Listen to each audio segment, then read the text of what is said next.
Então, dentro da nossa visão filosófica, nós somos natureza. O mundo judaico-cristão separa homem de um lado, natureza do outro. A nossa visão não, somos natureza. E na Nigéria, o culto a essa natureza é muito forte. E como eles não foram deslocados do lugar, as pessoas se relacionam com os orixás dos lugares onde eles vieram. Se vocês pararem para pensar no Wakanda, Pantera Negra, vocês vão ver o povo da montanha, o povo do mar. São povos que têm vida diferente, a comida é diferente, a casa é diferente. Será que alguém que mora na montanha vive da mesma maneira que quem mora à beira-mar? E quem mora na floresta? É diferente, você está entendendo? E o que é que nós inventamos para sobreviver aqui no Candomblé do Brasil? Nesse terreno, como todo mundo tinha perdido sua família, tinha sido misturado, não sabia de onde vinha, nós criamos um culto aos ancestrais, todo mundo tem que ter peregrino no terreiro, e criamos um pedacinho de terra para cada tipo de energia da natureza. Então, eu tenho a casa de Xangô, eu tenho a casa da Oxum, eu tenho a casa de Manjá, não é? Sendo que aquele que é o dono da ideia principal de ter aberto, o seu orixá, os seus orixás dão nome à casa. Mas dentro do terreiro se louvam todos os orixás dos grupos que para cá vieram. A gente abre com o Exu, canta para todos os outros e fecha com o Xalá. Verdade ou mentira? Mesmo que não se tenha todos os orixás dentro do terreiro, a gente sempre canta para todos, porque nós somos coletivos, gente. E o que nos falta é a alegria.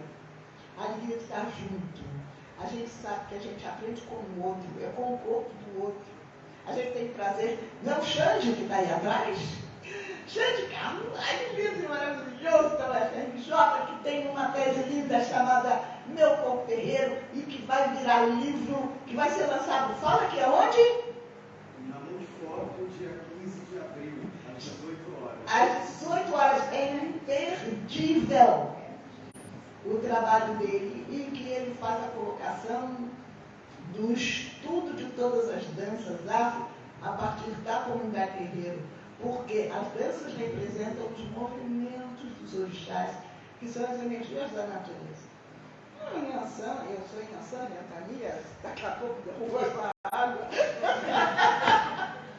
E da onde vem o samba? O samba vem exatamente desse sentido de alegria, de manifestação, de estar junto, de estar no coletivo. A escola de samba é uma procissão, é um processo processional, onde você reproduz a roda, que era a volta da fogueira, através de diferentes alas e carros alegóricos, uma organização feita por Paulo da Portela, no sentido de ter um grupo que pede passagem, saúde público e que quer se ver como cidadão. Vejam e olham para a comunidade negra, somos cidadãos brasileiros. Inclusive, as antigas comissões de frente eram os homens de terno, que representam a armadura do cavaleiro, que representam o reconhecimento da comunidade preta como sendo cidadão tão importante, valioso como qualquer outro. E o lema do Paulo da Portela: sambista, para ser sambista, tem que ter pés e pescoços ocupados. Mas só que os ternos deles eram das cores do seu território. E cada orixá tem as cores que designam e tem o canto e o toque que o registra. Então, os toques das escolas de samba, querendo queirando, querendo, falando de sabonete ou de chiclete. Estou tocando Margarida de Oxóssi, estou tocando para Xangô, estou tocando para Exu, porque as primeiras baterias foram feitas pelos Oganes. E todas as escolas de samba foram criadas por mães de santo ou pais de santo. A escola de samba é a luta do povo negro para dizer: estamos aqui, existimos, somos cidadãos de qualidade, temos muita criatividade, somos capazes de fazer algo que dificilmente qualquer outra organização faria. Porque, gente, a escola de samba é um negócio extraordinário que dá exemplo para o mundo inteiro. Quem é que consegue botar 3.000 pessoas cantando junto, dançando junto, contando uma história? E é uma vez só que acontece num desfile principal e passa uma emoção enorme. E esse samba é alguma coisa que dá alegria, que dá felicidade, que conta histórias e que diz para nós o que a história oficial não diz. Que nós existimos, que nós somos criativos, que nós somos lindos. E, inclusive, não temos esse etarismo da sociedade. A velha guarda é importantíssima, a ala das baianas e a ala das tias do samba. São elas que cozinham, e, inclusive, a gente tem a visão de cozinhar quando dá vida ou que está morto. São as baianas que fazem o nosso contato com o divino, quando mostram no seu rodopio que nós estamos numa galáxia, que a Terra está girando, que o tempo está passando. O samba é louvação à vida. É um grupo de pessoas que não vieram a passeio para cá, vieram escravizadas, foram tratadas indignamente e podiam fazer, como dizia meu avô, podem cortar nossos braços, cortar nossa língua, mas não tiram nossa alma.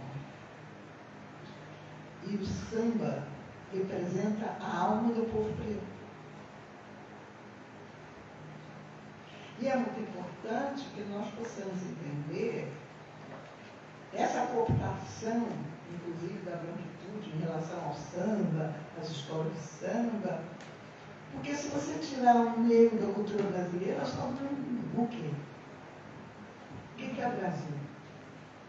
Brasil é feijoada, Brasil é samba, Brasil é literatura. E qual é a literatura brasileira básica? É Lima Barreto, é Machado, é Maria Firmina dos Reis. São escritores negros.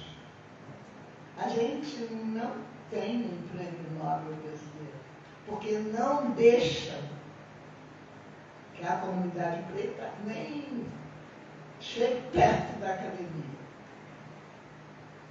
Então é muito importante que nós entendamos que as raízes do samba são as raízes das nossas culturas negras. Nós temos gente que veio da Guiné-Bissau, gente que veio do Benin, gente que veio de Angola, gente que veio de Moçambique, do Congo, da Nigéria. E quando a gente chega em diferentes estados brasileiros, chegaram milhões de escravizados aqui. O cais do Valongo é o cais no mundo que mais recebeu escravizados. O Brasil foi o último país do mundo a acabar com o processo escravagista. Acabar em termos, né? Porque até hoje a gente tem o trabalho escravo circulando por aí. E o projeto de nação que fizeram com nós foi um projeto bem sucedido no sentido da nação brasileira, pelo nome Brasil, e nós no sentido de brasileiro. Mas essa nação não tem um povo brasileiro, tem povos brasileiros. A gente tem quilombolas, ribeirinhos, LGBTQI, judeus, ciganos. Nós temos diferentes grupamentos regidos por uma branquitude que é minoria, mas que é maioria econômica e política. Mas hoje somos 57% da população brasileira. Não dá mais para parar esse processo. A gente tem samba de norte a sul do país, e isso faz esse país sambar com a gente. E essas raízes do samba têm que ser vistas e entendidas e ser motivo de orgulho para nós, porque nos ensinaram a ter vergonha da nossa produção cultural, ter vergonha dos nossos narizes largos, das nossas bundas arrebitadas. Hoje, as mocinhas branquinhas querem botar silicone para ficar com os peitos que nem os nossos, para botar um bumbum arrebitado que nem o nosso. Meu Deus do céu, as coisas que em nós eram naturais e eram condenadas, hoje as pessoas querem botar para ficar bonitas. Já pararam para pensar nisso? Até o lábio, até fazer preenchimento no lábio, se faz quando a gente for fazer um levantamento na realidade brasileira de quantas operações plásticas a comunidade preta foi levada a fazer para afinar o nariz, para diminuir a boca, para diminuir os seus culotes. Né? Então, o samba nos deu, primeiro, um sentido de participação específica na vida cultural, social, estética, musical e dançante da vida brasileira. A gente tem aqui um grande dançarino, que é o Xande Carvalho, responsável por um trabalho lindo do grupo Padê, e que mostra que o uso do nosso corpo é um uso de pertencimento, é um uso de dizer: o meu corpo é um corpo terreno, eu estou aqui mostrando ao mundo que eu existo e que tenho que ser visto, honrado e lembrado. E o que os passistas da escola de samba representam? Representam os movimentos da natureza. É o pipocar do fogo, são os diferentes elementos da ventania, é o arrastar o pé no miudinho, mostrando a terra. É o movimento das ondas, o movimento dos braços. É uma série de elementos que estão olha as ondas indo para o mar. E, inclusive, é o processo de entendimento de que coletivo, e cada um de nós tem que ser um imenso oceano, porque o oceano recebe os rios que vêm para o mar. Coletivo é a nossa proposta. Então, por isso a escola de samba é trabalho coletivo e tem trabalho para todo mundo. No samba, a gente tem um sabor e saber. A gente come, a gente bebe, a gente cria, a gente dança, a gente canta, a gente faz roupa, a gente constrói carro, a gente pinta, a gente modela, a gente vive plenamente. Em diferentes fases, em diferentes idades.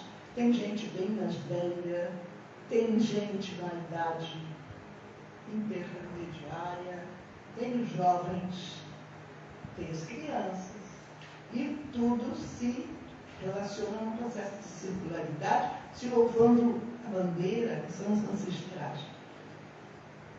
A dança de Messalles porta-bandeira estabelece uma relação de princípio masculino com princípio feminino, e a dança nos dá, inclusive no samba, uma valorização desse princípio feminino, como sendo útero que contém e é contido e que representa a continuidade de vida daquele território, além de valorizar o território em que estamos. Então, cada escola de samba é unidos de padre ideal. É acadêmico do Salgueiro. A gente estabelece essa territorialidade, mostrando que as pessoas que vivem nesse coletivo têm características próprias, são tão boas e tão importantes como quaisquer outras. Mas, gente, eu acho que eu já falei demais, tem que dar a palavra para a nossa Patrícia, porque falar de raízes do samba é falar de gente, é falar de coletivo, é falar de arte, é falar de poesia, porque também, e falar de criatividade, porque os diferentes tipos de samba, o samba enredo conta uma história. O samba de partido alto verifica a capacidade de improviso, de duelo dos grupos que ali estão, de criatividade dos poetas. E o samba de terreiro é aquele que conta a história da comunidade e mexe com as pessoas que estão no dia a dia da escola. E uma coisa muito interessante que eu quero finalizar para vocês é que, ao acabar com o samba de terreiro nas comunidades, a gente diminui esse contato com o coletivo e com a capacidade de termos compositores dos lugares fazendo sambas para as suas escolas e desenvolvendo a sua criatividade nos diferentes lugares em que estão.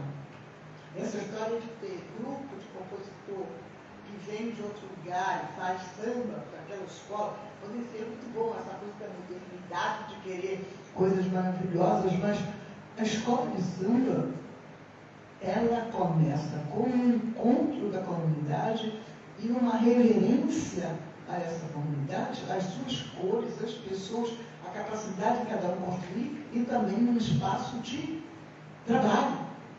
E se ganhar dinheiro. E se vocês souberem que a Prefeitura do Rio de Janeiro ganhar bilhões de reais com o desfile da escola de samba e que quase nada retorna às escolas, e principalmente para a comunidade que faz esse carnaval, a gente tem que parar e ver como a gente vai lidar com isso. E eu fico muito feliz da gente estar aqui no Salão Nobre do IFIX, falando de samba, porque a Universidade Brasileira, para poder se dizer brasileira, tem que botar o samba dentro da sala de aula. Tem que fazer na educação física e na dança o que o Chão de Carvalho fez. Vai lá, os mais velhos, vai lá no terreiro, para saber o que significa o Ogubagé, qual é a importância do coletivo, de comermos juntos e termos a comida de todos os orixás e entendermos que o nosso corpo é um verdadeiro mapa, né, Xande? Você diz isso? É um verdadeiro mapa de memórias que nós trazemos nossos ancestrais, nossos pais, nossos avós, nossos avós, e toda uma história que não é contada na escola, nem na família, nem na televisão, e que só através do encontro com pessoas que são mais velhas e de um entendimento de que nem tudo que eu me deu ouro, a gente vai mudar esse panorama. Estamos indo devagar, nós estamos indo. Como disse Conceição Evaristo, eles combinaram de nos matar, mas nós combinamos de não morrer. E como dizia o nosso querido Nelson Sargento, samba agoniza, mas não morre.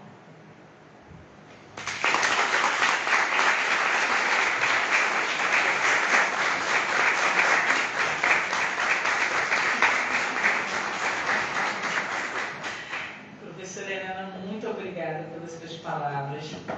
É uma contribuição enorme, assim, né?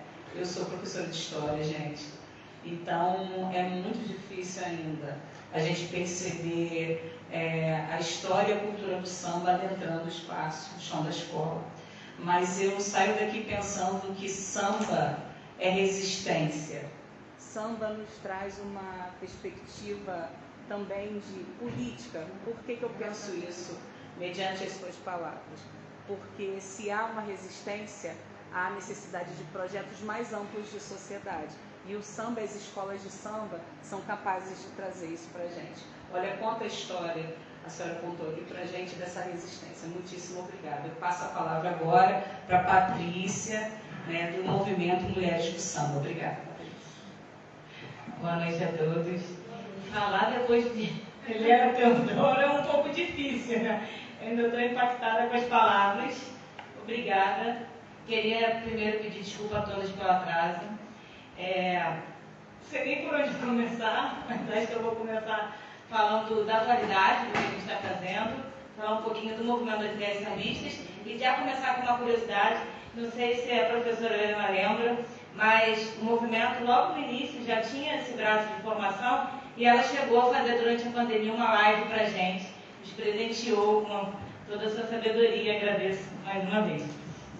Bem, como eu disse, meu nome é Patrícia, eu sou gestora e coordenadora do Movimento das Mulheres Sambistas, um movimento que nasceu em 2019, depois da criação da lei que instituiu no calendário oficial da cidade do Rio de Janeiro o Dia da Mulher Sambista. Então a gente fez uma comemoração na Cinelândia, juntamos muitas mulheres e de lá para cá, logo em seguida, a gente sentiu uma necessidade de criação de rede, de coletivos que você tanto falou. Existiam muitas mulheres já no samba, mas elas não estavam efetivamente conectadas, organizadas. Se a gente tivesse que fazer algum trabalho específico para mulheres, a gente tinha alguma dificuldade de encontrá-las. Não existia essa rede. E como a energia foi muito linda, mais de 100 mulheres se apresentando na Cinelândia, que é um palco muito político e importante da cidade, a gente, em julho daquele ano, decidiu fundar o Movimento das Mulheres Sambistas. Esse movimento tem como objetivo fortalecer e visibilizar as mulheres do samba. E desde a gente não tinha, até hoje, né, não tem, dinheiro é sempre muito difícil, a gente não tinha recursos, queria muito, o primeiro evento já foi um evento feito com muita guerrilha, a gente não tinha grana para fazer, abrimos uma vaquinha online, no fim das contas deu certo, infelizmente, muitas pessoas trabalharam sem receber, o que também acaba sendo comum na cultura popular, e a gente decidiu que queria dar uma mudada nisso, né, e só se organizando para poder fazer isso, abrimos uma chamada de voluntariado online, a gente teve mais de 60 inscrições, quase 30 mulheres foram na primeira reunião, e aí no primeiro dia a gente já fundou o Movimento das Mulheres Sambistas. E desde esse dia, a gente já tinha entendido que para a gente avançar, para a gente não trabalhar sem receber, para a gente ter condições melhores, ter maior acessibilidade dentro do samba, que ainda é tão masculino, né? A gente precisava de formação também. Daí já surgiu a Casa da Mulher Sambista, que hoje é um projeto que a gente faz em parceria com o SEAP, que eu vou chegar lá na frente dessa super casa. Nesse momento ela nasceu a Casinha da Mulher Sambista, era pequenininha, a gente trabalhava sempre com voluntariado, então como a professora cedeu o seu saber, tem um dia ali, suas horas, e a gente arrumava um espaço, então a gente ia fazendo dessa maneira e fomos fazendo até o início da pandemia. Então, de 2019 até o início de 2020, a gente fez mais de 30 oficinas presenciais, depois a gente se viu com elas online, sempre sem um centavo, no poder do milagre. Em 2019 a gente recebeu uma homenagem pela Comissão de Direitos Humanos da LERJ, a gente ficou muito feliz, uma homenagem à Camila Maria de Jesus. E em 2020 veio a pandemia, que acabou trazendo tudo o que a gente estava querendo fazer, né, de trazer mais luz, visibilizar, formar, acabou mudando um pouco os nossos planos, a gente teve que trabalhar com assistência. Muitas mulheres do samba passaram muita necessidade, não só do samba, né? Acho que da cultura, no país em geral, mas a cultura, a gente costuma sempre falar que foi a primeira a parar e a última a voltar, então eram mulheres que não tinham realmente alimento para botar nas suas mesas. A gente continuou fazendo atividades para poder arrecadar fundos e dar ajudas emergenciais, ou cesta básica, que a gente tinha falado, enfim. Nesse malabarismo aí, a gente conseguiu ajudar mais de 120 famílias, recebemos mais uma homenagem na moção de aplausos da Câmara Municipal de Niterói. Eu falo dessas homenagens, gente, porque para a gente é muito importante, porque fazer um projeto em que você não tem recurso financeiro e, né, muitas vezes ainda acaba entrando em estresses mesmo dentro da própria cultura. Quando vem uma homenagenzinha, você fica, poxa, acho que tá indo, alguém está vendo. E 2020 para 2021, eu e outras mulheres, né, um coletivo, estou aqui só representando um grupo de muitas mulheres, começamos a pensar em projetos e escrever projetos, que eu acho que é uma grande saída. Infelizmente, a nossa galera da cultura popular não acessa, eu mesmo não acessava, porque é difícil, é burocrático, é uma coisa que foi feita para a gente não está ali. E a gente começou a aprovar projetos. Então, a gente fez em 2022 uma residência artística para mulheres e pessoas trans da cultura popular. A gente formou 25 mulheres com patrocínio do Oi Futuro. lançamos um disco, o Mares, foi lindo, não eram só mulheres do samba, mas foi um projeto muito significativo. E em 2021 a gente aprovou também uma emenda parlamentar, que é essa parceria que a gente tem hoje com o SEAP, que é a Casa da Mulher Sambista, já num outro formato. Hoje a gente tem 304 alunas, são 16 turmas, a gente está dando formação de diversos instrumentos. Começou no início desse ano, vai até o final do ano, são 12 meses. Então vão ter 2 semestres, né? 304 mulheres por semestre, fora as aulas que vão acontecer eventualmente, de cursos que não, de matérias, né? De temas que não são fixos. Então a gente está muito feliz de poder entender e realizar isso, porque para além só da questão, que não é só, né? Para além da questão da rede, que é muito potente, a gente está conectado, a gente sabe onde a gente está e o que a gente está fazendo, a gente poder melhorar, se profissionalizar dentro de espaços de segurança, né? No meu recorte de mulheres, é muito importante, né? Porque a gente vive numa sociedade patriarcal e acaba que as mulheres elas têm muito mais dificuldade de se desenvolver em qualquer instrumento, na roda de samba, do que os homens, né? Elas precisam ser 1000 vezes melhor, elas chegam e tem que ouvir piadinha, se é bonita, ouve porque é bonita, se é feia, ouve porque é feia, se toca bem, ouve porque toca bem, se toca mal. Então, assim, tem sempre um motivo para os homens falarem, infelizmente. Então, a criação desses espaços de segurança tem sido um oásis, assim, um alívio, não só para a gente, mas para essas mulheres, de terem lugares para poder se desenvolver em pares, né? Juntas. Eu acho que é isso. Os nossos planos são muitos, a gente não acaba hoje, a gente pretende continuar trabalhando nessa formação. Quem quiser conhecer, o nome é Movimento das Mulheres Sambistas, @ Movimento das Mulheres Sambistas. Aonde está acontecendo? Boa pergunta. Inclusive, diante dessa parceria, a gente está sempre, quando a gente constrói um projeto, inclusive porque somos novas nessa área, a gente sempre estabelece muito diálogos com os parceiros, né? Então, inicialmente, a Casa da Mulher Sambista aconteceria só no centro da cidade, seria mais fácil ter um espaço só.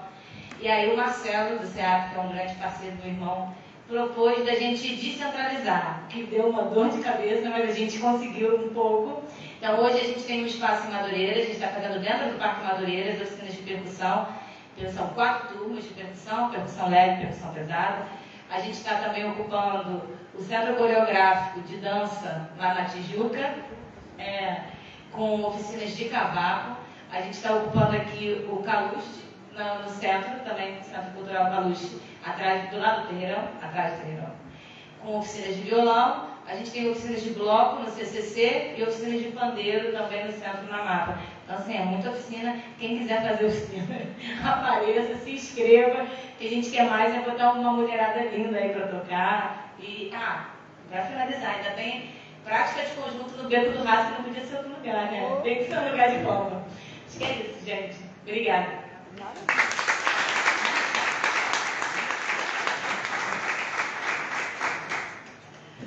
Nossa, muito obrigada pela sua participação. Que bom conhecer, minha filha está ali atrás. Eu vou ver se ela quer participar de uma dessas oficinas aí. Vambora.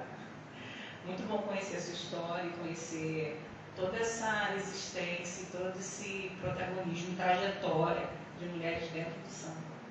Aliás, nunca deveria ser diferente, porque foi com as mulheres que surgiu a ideia. Eu vou passar agora para a plateia que nos assiste, para ver se vocês têm alguma pergunta para encaminhar à mesa. Fiquem à vontade, momento de aprender agora. Nós temos 2 importantes mulheres aqui para falar dessas trajetórias, mulheres do samba. E aí, alguma pergunta? Mariana?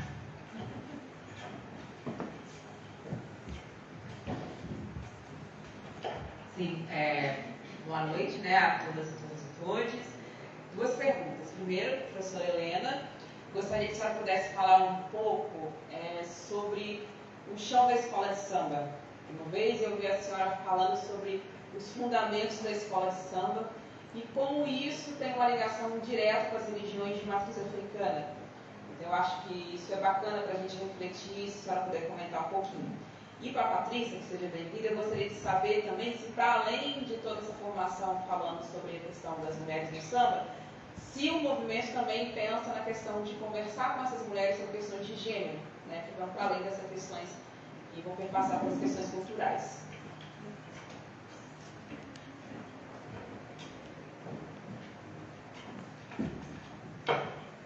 Muito boa a colocação da nossa querida Mariana Gil, como sempre, né? Nossa doutora, nossa pós-doutora, né? Nossa pós-doutora. Cada vez que eu vejo mulher preta dentro da universidade, sendo, assim, brilhante, como é o caso de Mariana, eu fico mais tranquila, assim, bom, eu não tenho mais muito tempo por aqui. Tenho alguma ainda, mas posso ir tranquila, porque tem gente que vai continuar o trabalho da gente. E vejam, as escolas de samba, elas estão profundamente ligadas a uma visão de ancestralidade e espiritualidade. Eu acabei de chegar, ainda eu estou impactada, no interior de Minas, da cidade de Prata, onde eu estive numa banca de doutorado, dentro de um terreiro de Umbanda, tratando do tema comunicar é viver, a partir de uma visão da filosofia popular. E foi a Lorena, a doutora Lorena, que defendeu a tese, entrevistando cavalos de Umbanda e benzedeiros do Prata, no sentido de entender como nós conseguimos sobreviver até agora, porque ela vem da área da educação e a tese dela de mestrado em educação foi uma tese sobre a mortandade da juventude preta no Brasil. E ela ficou muito desanimada, achando que tinha constatado os fatos, mas não via soluções. E, de repente, a gente tem 57% da população brasileira resistindo. E como é que essa resistência se deu?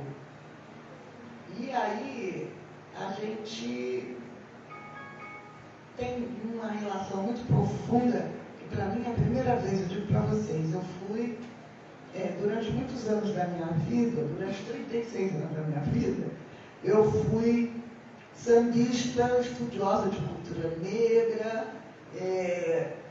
não tinha ligação com religião nenhuma, tinha sido migrante, tinha sido batizada, mas não tinha ligação com nenhum terreiro, nem de Umbanda, nem de Candomblé, nem coisa nenhuma. Aos 36 anos, trabalhando com educação, eu conheci a minha comunidade Obabi, que foi a primeira experiência do Axé Alfonjá, com educação voltada para a cultura negra. E era uma coisa que eu queria muito fazer, porque eu queria levar o samba para dentro da escola, tinha essa preocupação grande. E eu conheci mestre Didi, mestre Genovo, Anitta, Muniz Sodré, Marco Aurélio Luz, e foi uma revolução total na minha vida. Foi um seminário em casa de Muniz Sodré, que fez assim com que, sabe, é como se uma cortina se abrisse e eu visse as mil possibilidades de luta e de compreensão do mundo, entendendo inclusive as festas de Natal na minha infância, a Umbanda da minha avó, e todo um processo que ficava meio oculto da sociedade brasileira, porque caracterizava sempre aquela coisa da perseguição policial, aos terreiros, à intolerância religiosa. E aí eu tive a oportunidade de ir a Itaparica, ver o culto de ancestralidade, e conhecer Domingos, no Ogé. Ogé é o sacerdote do culto de Ogum, que é o culto de ancestralidade para os iorubás. A comunidade de Angola tem a visão de que o nosso corpo pode servir de abrigo para passar a mensagem de alguém que não está mais aqui.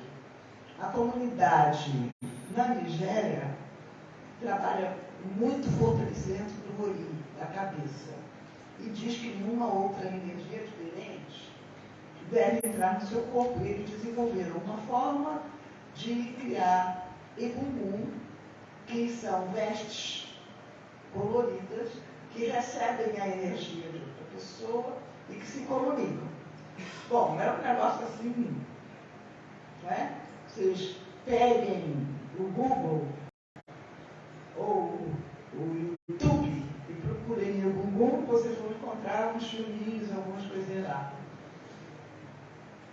E aí, o culto de Ogum, os sacerdotes se chamam Ogés. E o Domingos, eu comecei a conversar com ele, eu fui em Itaparica uma primeira vez, um pouco assim, desconfiada, né? E ele disse, eu conheço muito o Rio de Janeiro. Eu assentei Exu em quase todas aquelas escolas de samba lá. Eu disse, como é que é? Como é que é? Ele disse, nós, Ogés, nos aliamos com os pais de santo do Rio de Janeiro e de outras escolas de samba do país, e somos nós que dominamos o maior conhecimento pós-morte, e somos nós que fazemos o tratamento disso. Digo, gente, como a gente sabe pouco da gente, como a gente conhece pouco a luta de resistência da nossa ancestralidade. E aí, a partir dos 36 anos, eu procurei saber por que eles estavam em Itaparica. E foi a primeira vez que eu descobri, que eu revi de novo a revolta do Haiti. Como o pessoal do Haiti, e que eram caracterizados como voodoo, aquela coisa assim, sabe? Perigosa, de bruxaria, que não tinha nada de bruxaria, não tinha nada disso. Voodoo é o nome que se dá a orixá indígena. Como Inquice é o nome que se dá para os bantus, é a energia da natureza. E eu fui ler sobre a revolta do Haiti e vi que a liderança da revolta do Haiti era de sacerdote de orixá, e que ele conhecia a natureza, ele conhecia os elementos das folhas, e que eles se reuniam num pântano cheio de jacarés, e que eles faziam uma série de misturas de folhas que impediam que os jacarés se aproximassem, e os soldados franceses não tinham como chegar naquele lugar, porque seriam comidos pelos jacarés. E aí eles conseguiram uma vitória incrível, que é vencer o exército mais preparado e treinado do mundo naquela época, que era o exército de Napoleão. E eles ganham a parada no Haiti e proclamam o Haiti um espaço livre, um território, uma nação livre de habitantes pretos independentes da cor da pele. Aí, França, Inglaterra, Portugal, a Espanha se juntam, e isso é um pavor na Europa, porque eles mataram todos os fazendeiros, porque a grande maioria da população das Américas era a população preta. E isso é século XVIII. E a partir daí, eles mandam toda uma maçaroca enorme de matadores para aniquilar o pessoal do Haiti e perseguir todos os religiosos das Américas. E é aí algo muito interessante, que eles são perseguidos e o nosso grupo de sacerdotes aqui do Brasil se esconde na ilha de Itaparica. As mulheres passam a representar a nossa religiosidade negra africana. Então, o Brasil tem um filósofo chamado Goldman, filósofo inglês Goldman, que diz de uma coisa chamada consciência possível, que é a consciência que você tem como último elemento para preservar a vida, que sem ela você vai sucumbir. Então, não tem alternativa. Então, a consciência possível da comunidade preta vai fazer com que esses Ogés passem o conhecimento dos búzios e a possibilidade das mulheres jogarem. Inclusive, isso é uma coisa muito interessante, porque nesse mesmo século XVIII, vocês viram a mulher rei. Lá no Daomé, eles vão ter a formação do primeiro exército de mulheres que não tinham família, que eram formadas para proteger o rei, sem haver a diferença de força de musculação entre homens e mulheres. Então, gente, a gente sabe muito pouco sobre a gente. E esse Sogé de Taparica, eles têm todo um processo de aglutinação das comunidades pretas no Brasil inteiro. E tem algumas coisas que a gente não tem condição de falar, porque, como dizia mestre Didi, língua para ficar dentro da boca em determinados momentos. Aprende a ouvir, a falar menos e a ouvir mais. Porque a comunidade negra tem que aprender a ser igual a cupim. Vai comendo pelas beiradas e depois deixa o teto cair. E olha, se vocês pegarem os jornais do início do século, vocês vão ver poucas fotos nos jornais. Mas as fotos que você vê estão ligadas a criminosos, delinquentes, são todos pretos macumbeiros. E se cria nas Américas, e principalmente no Brasil, que é o maior país escravagista e com o maior número de escravos, uma perseguição às lideranças religiosas por posicionamento político e econômico, porque o poder gera dinheiro.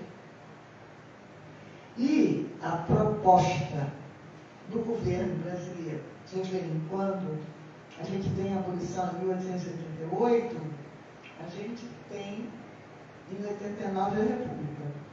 Mas a proposta do projeto de nação brasileira é de um país branco, de gente loura de olho azul, falando francês, eles não queriam nem português, falando francês.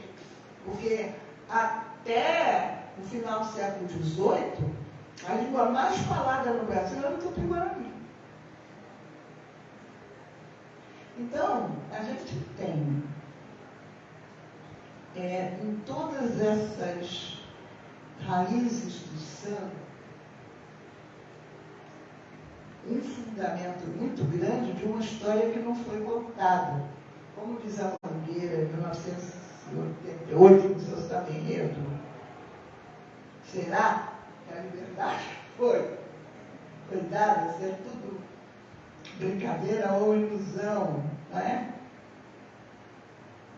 Os sambas das escolas de samba, se vocês forem pegar, eles passam para a gente nomes e heróis que não foram nunca citados antes.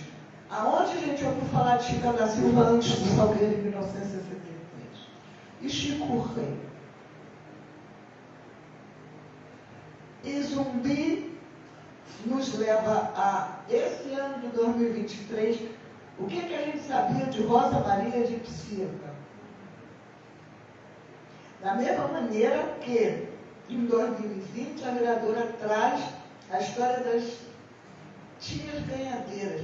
As tias ganhadeiras são aquelas primeiras que, depois da revolta do Haiti, pedem aos senhores para irem para a rua, vender sua comida e seus bordados e trabalhos artesanais. E elas cantam samba de roda e criam um grupo de samba de roda do mar na Lagoa de Itapuã. E até hoje tem um grupo das ganhadeiras que cantam samba de roda. E elas inventam a medida do Bonfim e criam os balangandãs de crioula, os balangandãs usados pelas baianas. Os balangandãs de crioula é porque negro não podia juntar dinheiro no banco. Então, como ouro e prata eram valiosos, E elas vinham da Irmandade da Boa Morte. O que significa uma boa morte? Cada baiana da Boa Morte, quando se despede da outra, deseja uma boa morte. O que significa isso? Cada um de nós é visto como uma sementinha, e o desenvolvimento máximo de uma semente é a flor do fruto.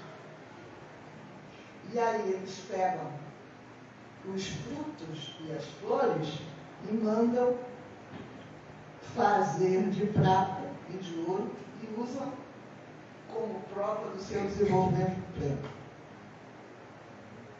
Empreendedorismo dessas mulheres fazendo seus acarajés, usando seus balangandãs, suas pulseiras mostrando a singularidade de ouro e prata, os seus brincos de búzios. O que significa o búzio? O búzio era a moeda que se usava lá e que elas usam aqui como preservação da riqueza de lá. E aí, gente, eu nunca me esqueço que a minha avó dizia sempre para mim, para minha mãe: sobrou algum dinheirinho, compra joia, porque joia o dinheiro encaixa. Já que a gente não podia botar dinheiro no banco, até a Caixa Econômica Federal criar a história das cadernetas de poupança para a comunidade preta, a reserva de dinheiros dos negros que viviam na cidade era um joia. E que vem de balangandãs de crioura. E o que elas faziam? Cozinhavam, cantavam, dançavam samba de roda. E quem é que vem provocar isso tudo aqui no Rio de Janeiro? Tia Seara, que descende delas. E que aglutina na sua casa o pessoal do Estácio, que era descendente do pessoal de Angola. Cantava jongo. O que Paulo da Portela faz quando sai da cidade e chega em Oswaldo Cruz? Ele encontra a roda de jongo. E ele transforma a roda de jongo em roda de samba. E ele estrutura as escolas de samba nos modelos que a gente tem hoje. E o primeiro enredo de Paulo da Portela, vocês têm ideia de qual foi? Quem sabe aqui? Quem sabe qual foi o primeiro enredo de Paulo da Portela? Educação. Educação. Ele faz uma alegoria, um grande quadro de escrever. Sim? E pede educação para o povo preto, porque o povo preto não tinha direito à escola.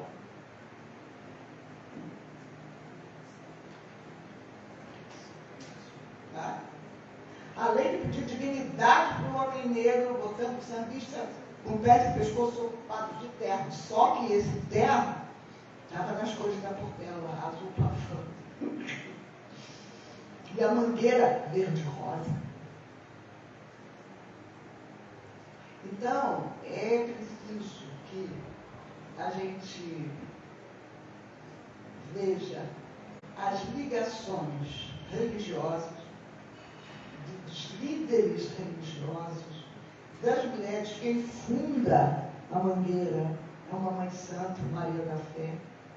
Quem cria o Salgueiro é o Paulo Santo, Calça Larga, que faz a união do Morro do Salgueiro, que tinha 3 escolas diferentes, e todo mundo era da pedreira, e ele diz: nossa pedreira de Xangô, vamos nos unir em torno do que representa a nossa comunidade. E as outras escolas estabeleceram as suas cores e viram todo mundo branco e negro, que são as cores de Xangô, o Rei do Fogo. E o toque do Salgueiro, a bateria é chamada a Furiosa, que toca no Jardim Xangô. Da mesma forma que o Império Serrano está ligado ao prazer da serrinha, que é a floresta. E o toque da bateria do Império Serrano tem a característica dos agogôs e dos triângulos, que representam o canto dos pássaros e o movimento dos animais e das folhas na floresta. Se você vai para a Portela é uma encruzilhada. Exu é o dono da encruzilhada. Ele é representado por Ogum, e as cores da Portela são as cores de Ogum. Mas tranquilo assim. E o toque da Portela é o toque de caixa, é o toque de guerreiro, é o toque de guerra, de luta. Então, quando a gente começa a perceber o que os nossos ancestrais fizeram caminhando paulatinamente, a gente vê, gente, o primeiro elemento do pau da Portela, você pega a letra do samba, pedido de escola, pedido de educação, ficou preto. É um negócio impressionante. Como podemos trabalhar com sambas de enredo na sala de aula, contando a nossa história, contando as nossas lutas. Eu nunca me esqueço de uma prova que eu fui fazer sobre Tiradentes. E eu fiz a prova escrevendo Joaquim José da Silva Xavier é o Tiradentes. Foi traído e não traiu jamais em convivência de minha sociedade.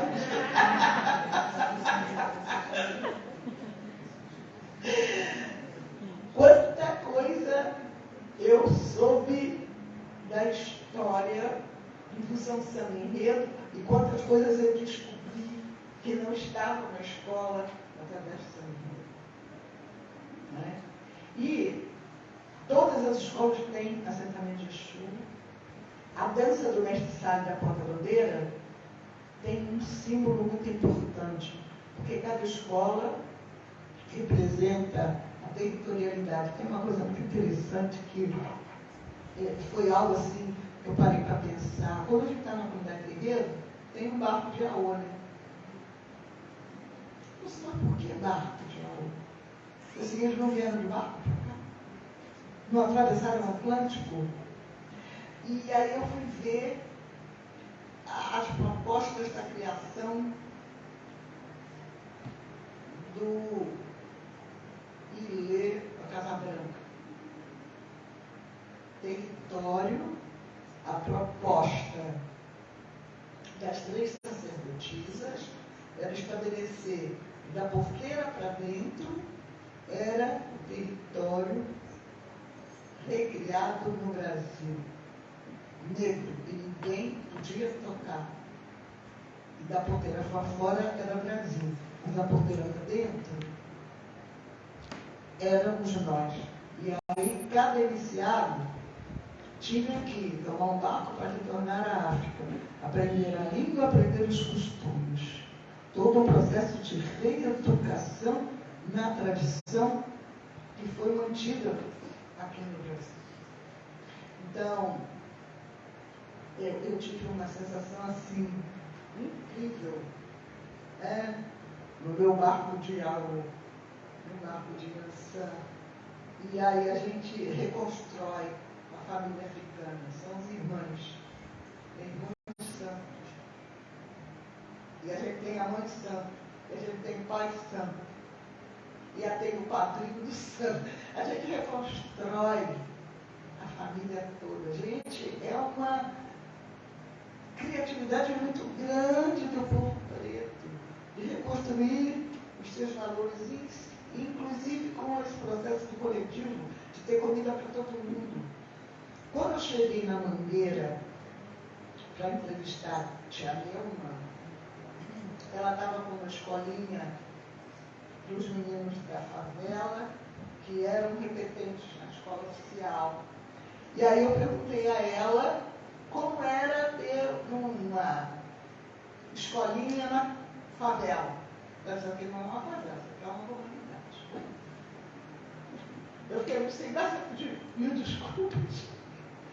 E aí eu disse, venha conhecer a nossa comunidade. E aí ela me levou na sala de aula, eu tinha um monte de palavrões escrito no quadro. Ela disse, eu começo por aquilo que eles dizem todo dia. Aí de caramba, ela usa o método Paulo Freire.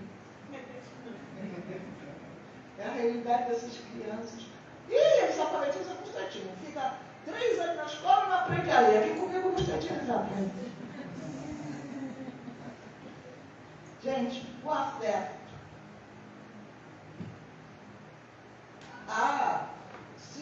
mas eles achavam muita graça naquilo, como os pedacinhos dos palavrões eles criavam outras palavras. E ela disse algo para mim que me tocou o coração profundamente. Ela disse: criança nenhuma na minha escola que chega aqui para a aulinha, e eu pergunto se comeu alguma coisa sobre o senhor tomou café. Ninguém sai daqui nessa favela sem ter assistência alimentar e afetiva. Eu digo, gente, são os quilombos modernos.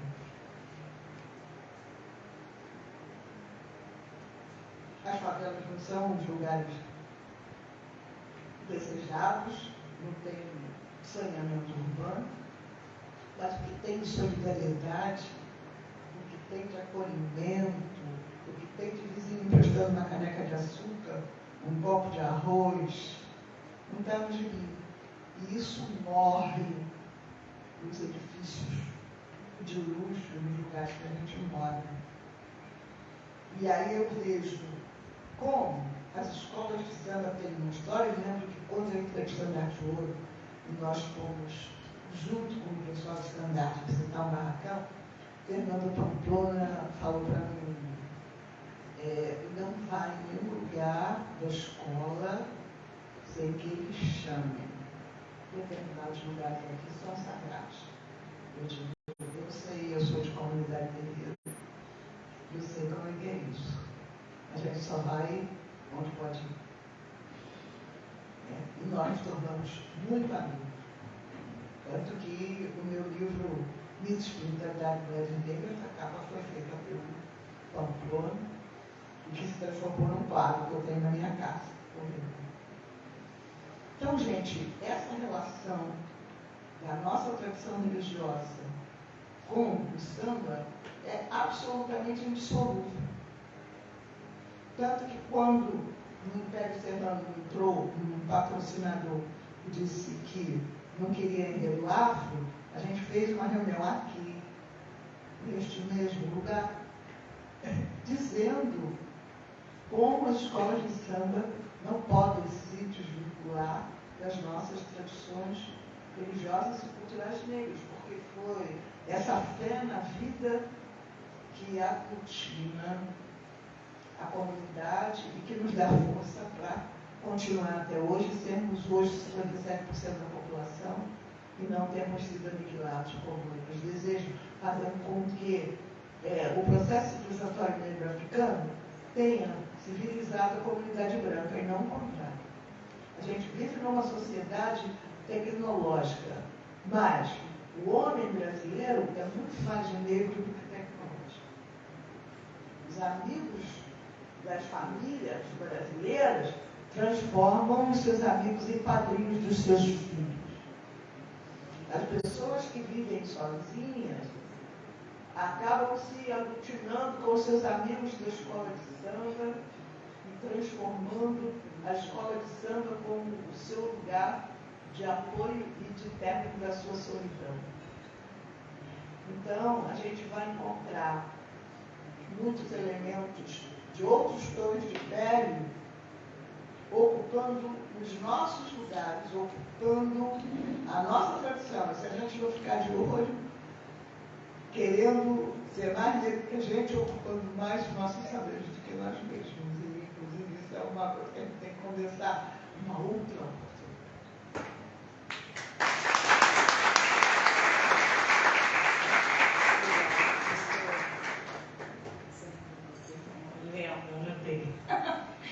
Então, a Mari perguntou sobre discussões de gênero, né? Me pensei em várias coisas que nos atravessam, que atravessam o movimento, e várias respostas para isso. Mas pensando na primeira que me veio, a gente trouxe outras discussões, além da cultura, né, do entretenimento, dentro dessas oficinas que a gente fazia, principalmente as de forma online. E aí eu listei algumas mulheres, porque eu sou pisciana, gente, minha memória é horrível. Mas eu fui lembrando e fui colocando. Evelyn Bastos, se eu não me engano é ela, madrinha de bateria da Mangueira, né? Ela veio para falar sobre a objetificação do corpo negro da mulher. A doutora Márcia falou sobre violência na mulher. E a gente trouxe também a Mônica Ferreira, que é uma terapeuta, mãe de santo, para falar sobre amor, no 12 de junho, durante a pandemia, né? A gente estava num período difícil. E ela veio para trazer essa visão do alto amor e tal. Então a gente traz essas outras discussões para além da cultura do samba como entretenimento em si. Falando em gênero ainda, no Mares, que foi essa residência artística que a gente fez ano passado, a gente começou a se preocupar mais sobre pessoas, sobre corpos dissidentes, que era uma discussão que a gente até então não tinha se aprofundado, né? Eu e as outras gestoras do movimento, Marina Iris, Leonor, a gente não tem mulheres trans ali, pessoas trans muito próximas, próximas da gente, mas não dentro do movimento.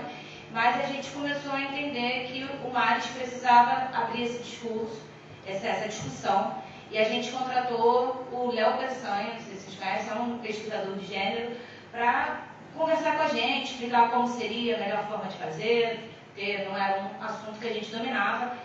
E no Mares a gente conseguiu selecionar 3 pessoas trans dentro do nosso corpo de produção, tinha pessoa trans, tinha pessoas, né, que o Léo também não participou desse processo de produção, e no corpo docente a gente também priorizou mulheres trans. Então a gente trouxe essa outra discussão de gênero. E para finalizar as discussões de gênero, que eu acho que é uma discussão muito importante, a gente discute muito no movimento o lugar da trabalhadora, né, do trabalhador da cultura, que é uma discussão, inclusive, que Marcelo e eu fervilhamos muito sobre esse lugar de quem faz cultura, faz por amor, obviamente, mas faz por subsistência, porque é o trabalho. Então a gente precisa ter a valorização desse espaço.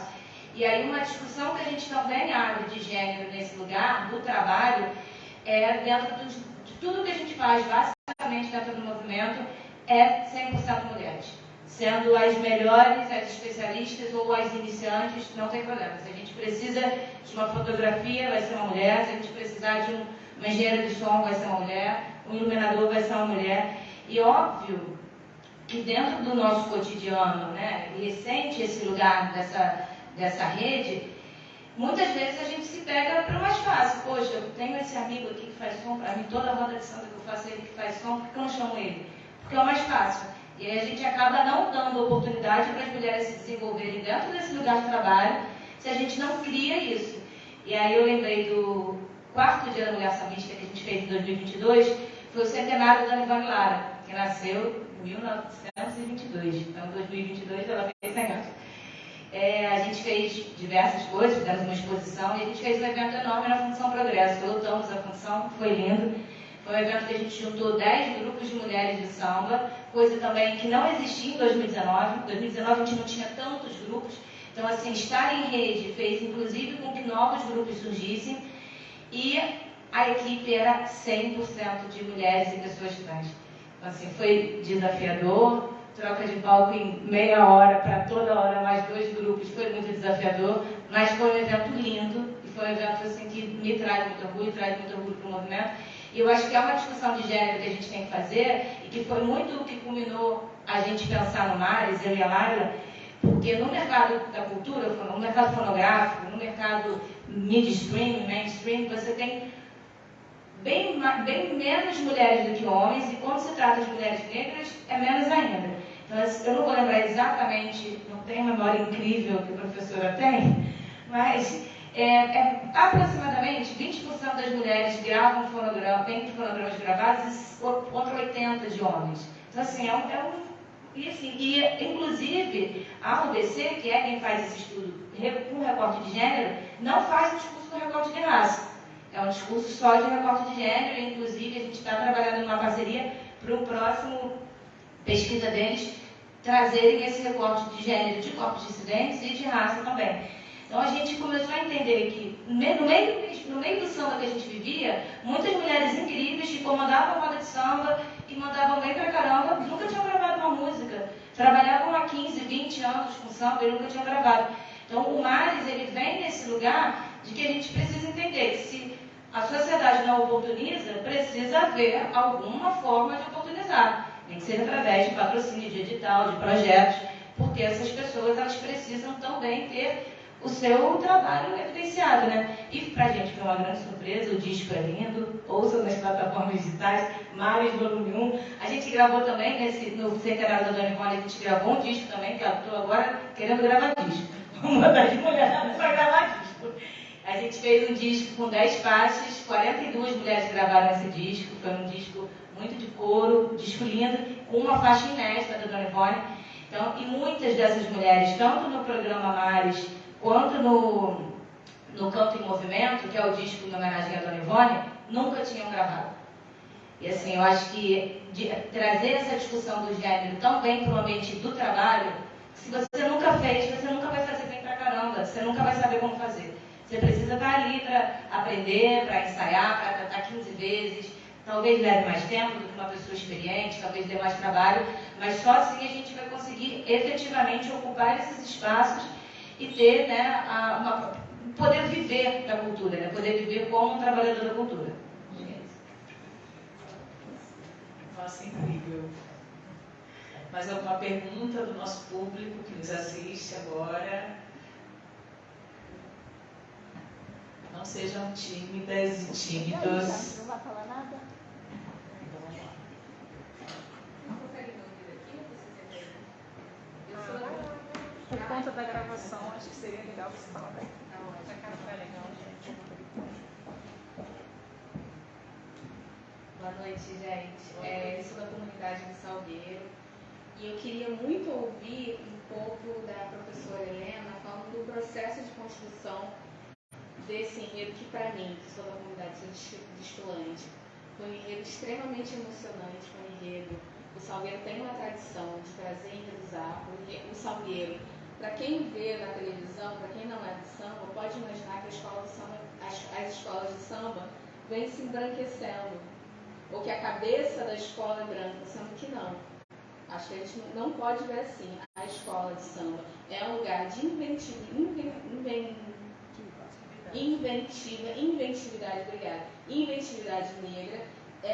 a escola de samba é um lugar de pertencimento, é um lugar majoritariamente preto.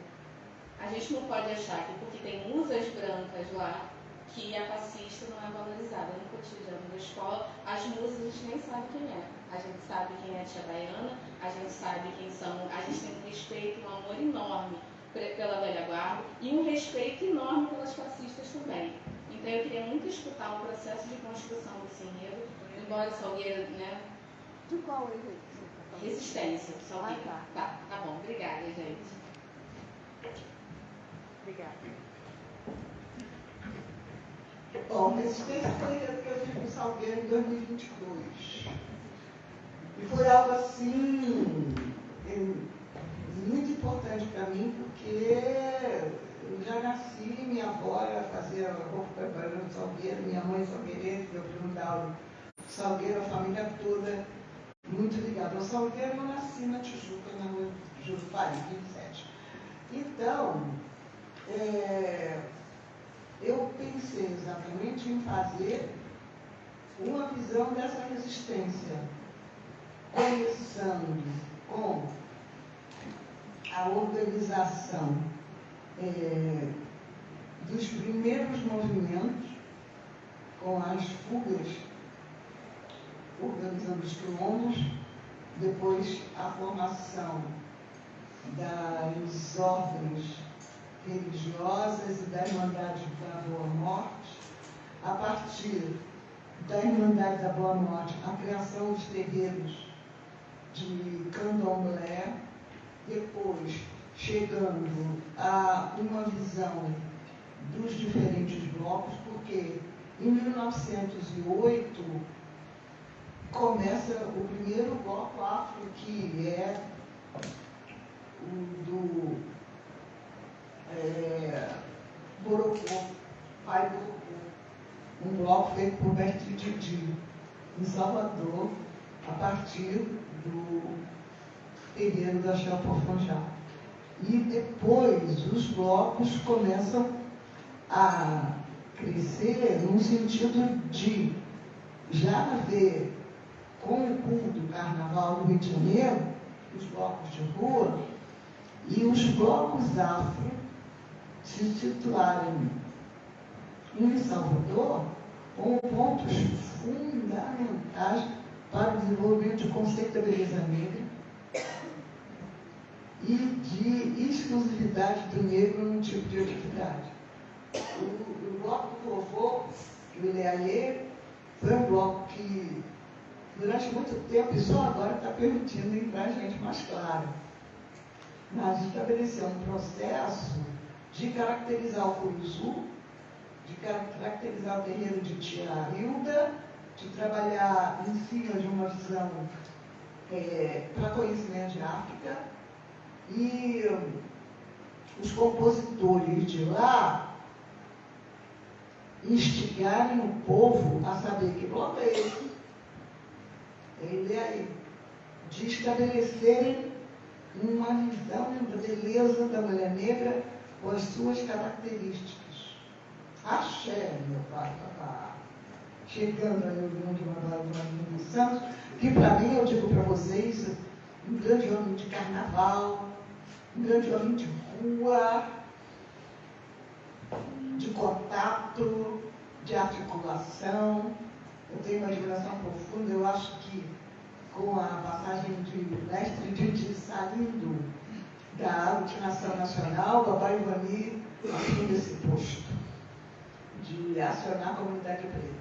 Mas, voltando ao resumo, a gente entra então na intolerância religiosa. O Babá Ivani entrou exatamente, tinha inclusive um carro dedicado a ele no enredo do Salgueiro, intolerância religiosa, porque no momento em que você tem uma tradição de religião, onde um pastor ou um padre rege o seu rebanho, e você tem uma tradição que valoriza a diferença e o olhar, a decisão de cada um pelo seu próprio destino, você tem um conflito filosófico. Então, combater as religiões de matriz africana é uma forma de combater a diversidade de pensamento. Porque o trabalho das igrejas católicas e evangélicas se pautam numa verdade única. Se pautam numa visão, vamos dizer assim, que a ciência tinha um tempo de generalizar as coisas e de estabelecer verdades verdadeiras epistemológicas. Se não tiver no livro, não existe, é dogma. Então, essa coisa ficou representada no carro e que, para mim, tinha que ter só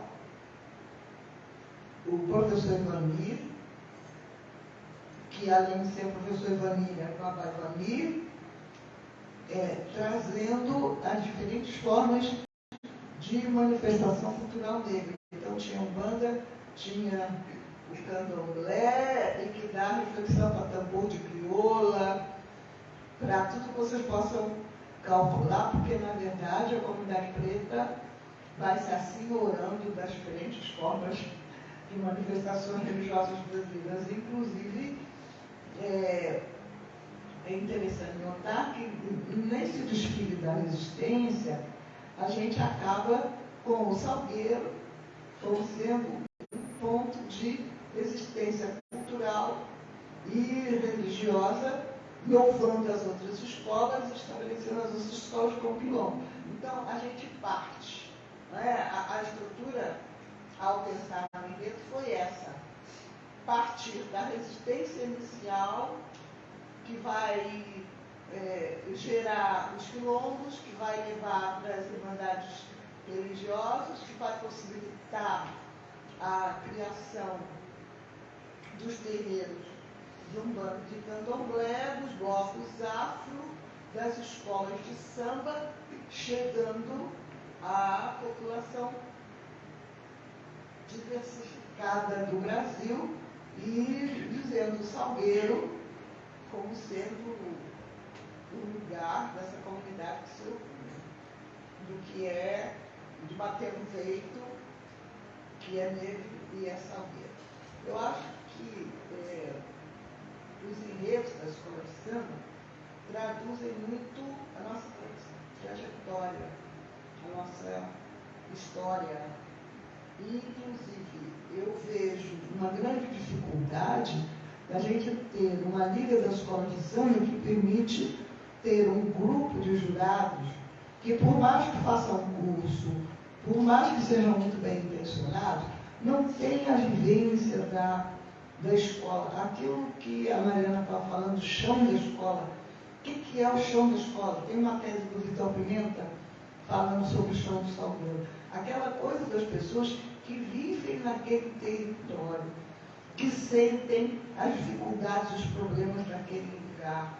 Então, quando você tem o pessoal da mocidade que diz, sou independente, com todo orgulho, sou Vila Vintém, é alguma coisa de uma vivência deles, de um lugar que foi criado como solução para a comunidade preta e operária e que não se resolveu muito bem.